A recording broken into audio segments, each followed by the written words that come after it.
Hello विद्यार्थी मित्र, हिंदी की कक्षा में आपका स्वागत है। कक्षा 9 प्रकरण नंबर 15 दाज्यू। प्रकरण का नाम सुनकर आपको लगेगा ये क्या है। दाज्यू मतलब गुजराती में આપણે કહીએ तो दाजी જઈએ ને એને दाज्यू કહેવાય। पर यहाँ एक छोटे लड़के की, पहाड़ी लड़के की कहानी है, सुंदर कहानी है। हम कहानी में प्रवेश करेंगे। ये चित्र दिया है मैंने एक छोटे लड़के का, आप देख सकते हैं। वो एक कैफ़े में काम कर रहा है। चाय, कैफ़े, कॉफ़ी, ये सब बिस्किट वगैरह सर्व कर रहा है। ऐसे एक छोटे लड़के की कहानी है। हमारे कहानी के लेखक हैं शेखर जोशी। लेखक का परिचय: जन्म सितंबर 1932 अल्मोड़ा जनपद के ओलिया गांव में हुआ और 1955 धर्मयुग कहानी प्रतियोगिता में उसे प्रथम पुरस्कार मिला है। पेड़ की याद शब्द चित्र के लिए उत्तर प्रदेश हिंदी संस्थान ने महावीर प्रसाद द्विवेदी का पुरस्कार भी उन्हें दिया है। और 1987 में कोसों का घरवार, साथ के लोग, हलवाहा, ऐसी उनकी कहानी संग्रह जो है पेड़ की याद, ऐसी कहानी संग्रह के लिए उन्हें बहुत ही सम्मानित दृष्टि से देखा जाता है हिंदी साहित्य जगत में। ये है हिमाचल प्रदेश का गोरा चट्टा सुनहरे बाल वाला सुंदर छोटा लड़का, 9-10 साल का होगा। वह काम के लिए अपना गांव छोड़कर काम के लिए आया है। तो होटल में एक होटल बॉय का काम कर रहा है और देखा साइन बोर्ड लगा हुआ है, बैनर लगा हुआ होता है, होटल का बोर्ड है। उस साइन बोर्ड में देखा तो छोटा एक कैफ़े है और उस कैफ़े में एक छोटा लड़का है जो काम कर रहा है।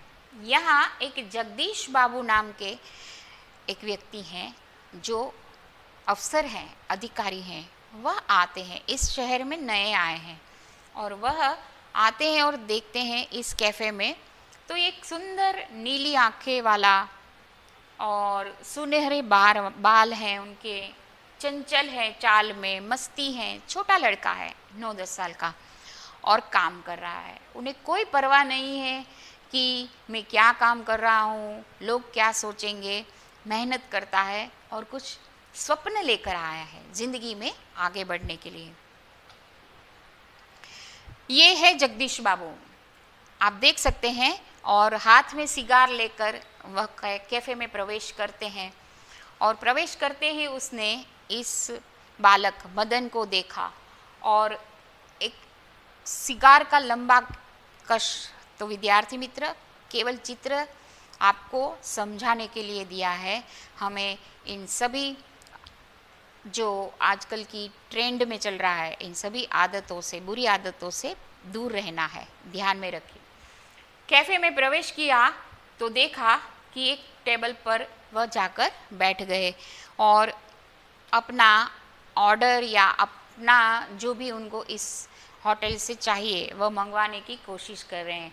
वह एकांकी है, इस शहर में नए आए हैं, पहचानते नहीं है किसी को, इसीलिए थोड़ा अलगाव लगता है कि किससे बात करूं, कौन होगा, परिचित नहीं है इस शहर में।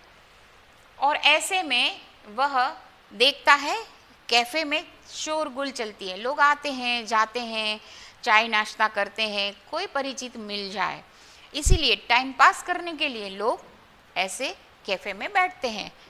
और देखा तब उन्हें अनायास कोई अपने गांव का और अपने पड़ोस का कोई एक लड़का जो उसे आकर मिलता है। उन्हें भी अपने स्कूल के, कॉलेज के दिन याद, वो अपने अतीत में खोए हैं कि मैं कहाँ से आया हूँ, मेरा गांव कौन है और मैं यहाँ इस शहर में नया हूँ। और देखा कैफ़े के होटल में एक लड़का आया। तुरंत जैसे ही होटल में प्रवेशते हैं, वहाँ के होटल बॉय हैं या जो भी सर्व करने वाले, तुरंत सर्विस अच्छी है, सेवा अच्छी है तो तुरंत आ जाते हैं और कहा, चाय साहब क्या लेंगे आप? चाय। तो ये हाथ में आप देख सकते हैं चाय लेकर आ जाता है। और जगदीश बाबू जो हैं अपनी सिगार चलती थी, वह सिगार को छोड़कर उस लड़के की ओर देखते हैं और उन्हें पूछते हैं कि तुम्हारा नाम क्या है। परिचय प्राप्त करते हैं कि तुम्हारा नाम क्या है। और तब वह लड़का परिचय देता है कि मेरा नाम मदन है। अच्छा मदन, तुम कहाँ के रहने वाले हो? क्यों? क्योंकि जगदीश बाबू इस शहर में नए हैं, किसी का परिचय प्राप्त करना है उसे। तो कहता है हाँ मैं भी पहाड़ी हूँ, पहाड़ का रहने वाला हूँ। तो जगदीश बाबू भी पहाड़ के रहने वाले हैं। पहाड़ तो सैकड़ों हैं, बहुत सारे पहाड़ हैं, दार्जिलिंग का, मसूरी का, शिमला का, अल्मोड़ा। तुम्हारा गांव कौन सा है? तुम किस पहाड़ क्षेत्र से हो? क्योंकि कहीं कोई अपने गांव का मिल जाए। जब विद्यार्थी मित्र आप कहीं पढ़ाई करने के लिए, बिजनेस करने के लिए अपना गांव, अपना नेटिव छोड़कर जाए, तब पता चलता है कि हमारा कोई व्यक्ति हमें मिल जाए, पहचान वाला। तो इस बार उन्हें लगा और ऐसे मासूम बच्चे को देखकर मुस्कुराकर बोला, अल्मोड़ा साहब, मेरा गांव है अल्मोड़ा। अच्छा, तो अल्मोड़ा का कौन सा गांव, ये तो बताओ। तब आगे जाकर उन्होंने अपने गांव का नाम बताया। गांव का नाम थोड़ा अलग है, इसलिए उन्हें बोलने में शर्म आती थी। डोट्याल गो, यह है उनका गांव का नाम। सकुचाता था, सकुचाता ना मतलब शर्माना, संकोच में था कि कैसा मेरा गांव है, डोट्याल गो नाम। ऐसे ही 2-4 दिनों में, कुछ एक आध हफ्ते में मदन और जगदीश बाबू के बीच में परिचय प्राप्त हो जाता है। और परिचय प्राप्त कर कर वह बड़ा भाई दाजू, जो हमारी कहानी का शीर्षक है, टाइटल है, दाजू का मतलब क्या है? तो वह हमारे अल्मोड़ा क्षेत्र में मदन कहता है कि मेरे बाबा हैं, दीदी हैं, माँ है, सब कोई है और दाजू भी है। दाजू मतलब बड़ा भाई। तो जगदीश बाबू के रूप में मदन को अपना बड़ा भाई का रूप दिखाई देता है। इसीलिए वह, क्योंकि अपने ही गांव के हैं, उन्होंने पूछा, परिचय प्राप्त किया, थोड़ी आत्मीयता, इंटीमेसी बढ़ गई और इसीलिए कहते हैं कि मैं उनको दाजू कहकर पुकारूंगा, मेरा बड़ा भाई है, ऐसा। और दाजू कहकर वह संबोधित करता है, दाजू। फिर इतना नज़दीकियाँ आ जाती हैं कि आपने खाना नहीं खाया, कल क्यों खाना नहीं खाया था, आप क्यों नहीं दिखाई दिए, बहुत काम है, ऐसा परिचय आगे बढ़ता रहता है। और तब ये जो हमारे जगदीश बाबू हैं, वह अफसर हैं, अधिकारी हैं और उनको प्रेस्टीज का सवाल उपस्थित होता है कि मैं एक अफसर हूँ, अधिकारी हूँ और ये मुझे साहब नहीं कहता और दाजू दाजू कहता है, आया दाजू, चाय लाया दाजू, ऐसा कहता है। तो उन्हें अच्छा नहीं लगता और इसलिए उनकी प्रतिष्ठा यानी प्रेस्टीज पर आघात होता है, अच्छा नहीं लगता। और समाज में, सोसाइटी में हमारी एक इमेज होती है, प्रतिष्ठा होती है, प्रेस्टीज होती है, तो उसको आघात लगता है और कहता है कि भाई तुम मुझे दाजू वाजू मत बुलाओ।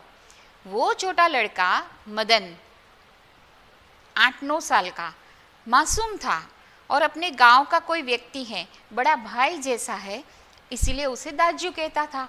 पर यहाँ इस जगदीश बाबू को अच्छा नहीं लगता और उसे क्रोधित होकर मना कर देते हैं कि आइंदा मुझे दाजू वाजू मत कहना, प्रेस्टीज का सवाल है। और जानते हो तुम प्रेस्टीज क्या होती है? पढ़ा लिखा नहीं था मदन, पर फिर भी समझ गया। उसमें पढ़ाई लिखाई की ज़रूरत नहीं है, समझदार को इशारा काफ़ी है। और वह समझ गया कि मैं दाजू दाजू कहता हूँ, उसको पसंद नहीं है। और इस प्रकार मदन के दिल को चोट लगती है और जगदीश बाबू का क्रोध भरा चेहरा देखकर वह नाराज़ हो जाता है और रोने लगता है। और फिर वह सोच लेता है कि अब से मैं प्रोफेशनल, पूरा एक होटल बॉय, मैं बॉय हूँ तो होटल बॉय बन के रहूँगा, मैं किसी से अपना रिश्ता, अपना संबंध नहीं जोड़ूंगा। दाज्यू या बड़ा भाई ऐसा किसी को नहीं कहूँगा। साब, मेरे लिए सब साब है। यही विशेषता इस कहानी में है कि हमें रिलेशन या जो भी संबंध बनाने हैं सोच समझकर बनाने हैं। इसी प्रकार बिना नासमझी से वह सब कुछ समझ गया और दूसरे ही दिन से, देखिए जैसे ही समझ आती हैं तो दूसरे ही दिन से हमें समझ में आ जाता है कि हमें अपने लिमिट में रहना है, अपना दर्जा देखकर बात करना है और दाज्यू नहीं कहना है, शाब कहना है। और इस प्रकार मदन जो है बॉय कहकर मुड़ जाता है। यही है कहानी विद्यार्थी मित्र। और आप भी समझे कि प्रेस्टीज या समाज में हमारी इमेज है, उसके लिए हमें संबंध में कुछ दूरियां रखनी पड़ती हैं। तो मिलते हैं अगले प्रकरण में, तब तक के लिए धन्यवाद।